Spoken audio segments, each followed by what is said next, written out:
everybody. Hi. It is April next week already on Monday. So, with that being said, April Fools. we wanted to. Oh, that's right. We're just kidding. There's no video here. We're gonna just record nothing. With that being said, I wanted to give you guys a heads up that we are gonna focus for the first 3 weeks. This next challenge group is gonna be only 3 weeks long, so it's gonna take us right up till Easter. And we're going to focus, like all the daily posts are going to be focused around nutrition for a couple reasons. One, it's springtime. It's a perfect opportunity to clean up our diet.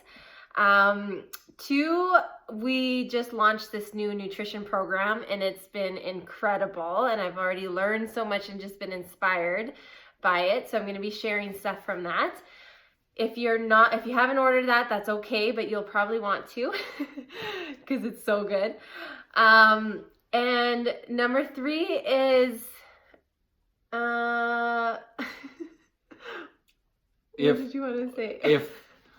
So for those of you that have been in our challenge groups and kicking butt and have gone through just a few programs now, and are not noticing maybe some of the results that you want to get outside of the mental shift. That's by far going to be all of our biggest shifts, especially at the beginning. Yeah. Is going to see some results and then see the habits working because they're going to change how you think.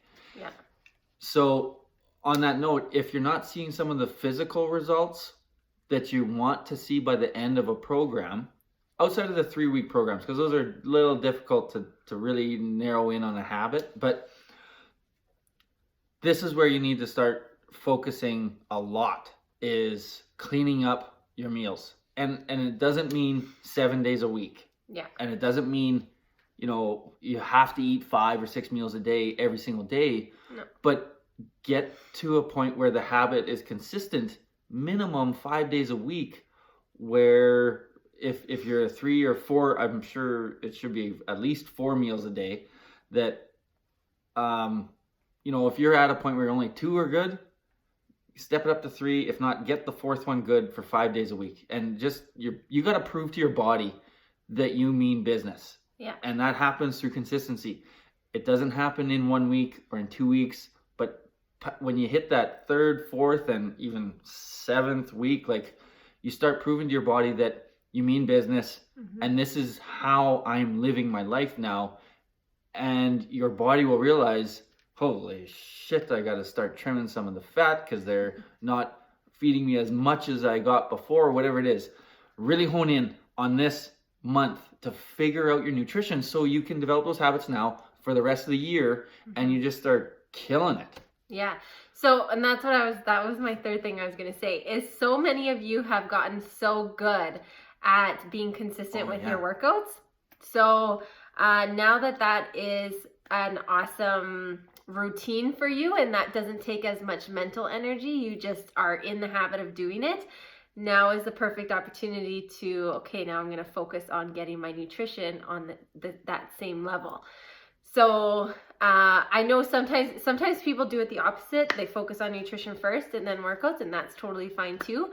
But I know for a lot of you, it's been workouts first. You feel awesome. You feel motivated. You feel energized. You're feeling better about yourself.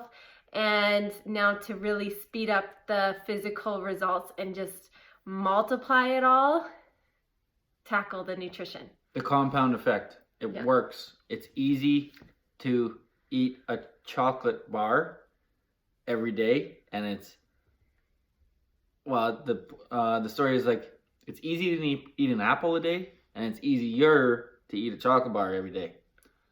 You know that eating one or the other, neither of them are going to make a difference that day, but compounded over a month, there's going to be a difference from the person eating the chocolate bar. So just making a little choices in those moments will help dramatically at the end of the month when you start making really good habits. Yes, and the last thing that we just wanted to share was the story of the horse. Oh yeah, that's it. April Fools. So and some of you may have heard this before, but I heard this analogy quite a while ago that if you had a farm dog, let's say for some of you that still live in town, if you had a farm dog, though, what would you be feeding it? Generally, it's going to be like the table scraps or the questionable things out of the fridge, whatever it is, and like maybe the Costco or Walmart dog food. You're not feeding it the best stuff, obviously. And if you had a $1 million racehorse in the barn, what are you going to feed that thing?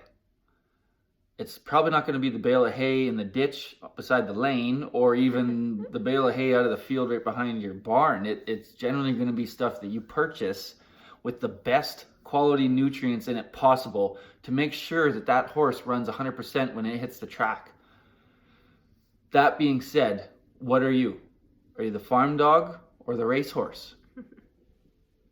That's another area that can be cleaned up so easily, and one meal that is basically part of your meal prep that can be taken up can be done so quickly is all the Beachbody products that we consume every day. Mm-hmm. I consume a lot of them, but they're worth it. I value my time that I put into my workouts, and maybe not every day I go, 100% or whatever it is. I try to push myself, but to me, if I'm going to push myself in that amount of time, I want to make sure I'm putting the right shit in my body to make sure it's going to function at its best every day. And I know I'm not running races or anything, but I know that by taking Shakeology, I know I don't have to worry about all the other things that I'm missing out on that my normal food isn't giving me. Yeah. And it's just so easy. Yeah. Just a really quick way to clean up one meal. Yeah. At least. And power through a morning workout.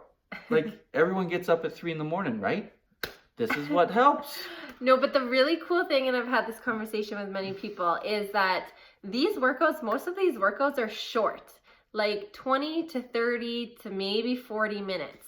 So we want to maximize that time. Everyone complains about not having enough time to work out, not having enough time to eat healthy, not having the energy, blah, blah, blah. Well, if you're going to spend 20 minutes we all have 20 minutes. We all have 30 minutes. Shit. If anyone says you don't have time. We all have 20 to 30 minutes. And so, yes, these workouts are short, but that means that you have to go.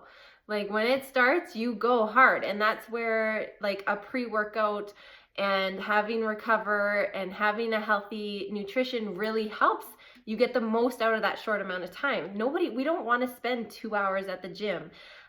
We want to get the most out of this 20 to 30 minutes because our lives are full of good stuff. So that's everything. And we are going way over our time. So just wanted to check in and tell you what April is going to be all about. We're excited for you guys and looking forward to Easter time. And reading all your sweet posts. Yes. And logging. Oh, and everyone's just, the amount that you guys are all logging and commenting on other people's stuff is amazing. Yeah. And we'd love seeing that. And please share your nutrition stuff because you guys are brilliant with your nutrition and we all benefit from it. So the daily posts are going to be focused around nutrition, but if you find something or if you have a recipe that's like amazing, please share it. The bomb. I almost said that. Share it. Okay. Have a great day. Guy.